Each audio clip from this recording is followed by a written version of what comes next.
النهارده هنعمل سلسلة فيديوهات جديدة كده بتتكلم على لعيبة ما خدتش حقها في الكرة المصرية وقدمت كتير قوي، وفي منهم لعيبة ممتعين وهنشوف ناس منهم ياما. النهارده عمر جمال ده من اكتر اللعيبة اللي ممكن تتفرج عليها وتقول الناس دي، ما الراجل ده ما خدش حقه في الكورة. حرفيا بالنسبة لي من الناس اللي قدرت تنقل كرة الشارع وكرة الدورات الرمضانية لفكرة الملعب. انت كنت بتشوف متعة انت ما شفتهاش قبل كده، رغم ان مسيرته يعني ما كانش فيها ظهور ياما في المنتخب. هو بس كان في قائمة المنتخب في 2008 اللي شاركت في بطولة غانا، لكن بالنسبه لي ده من امتع اللعيبه اللي انا اتفرجت عليها، وكان من الجيل العالي جدا بتاع الاسماعيلي، جيل هو وحسني عبد الرب وحمص ومحمد صبحي بالنسبه لي ده بجد من امتع اللعيبه اللي ممكن تتفرج عليها، اللي هو لعب في الزمالك ولعب في الاسماعيلي.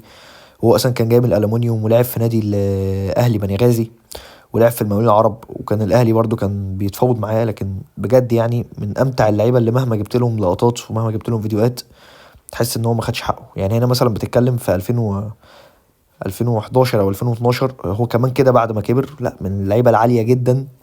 مثلا دي مهارات انت بتتفرج عليها في الكره العالميه ما بتتفرجش عليها هنا، واللقطات كلها ممتعه كمان ان انت تتفرج عليها.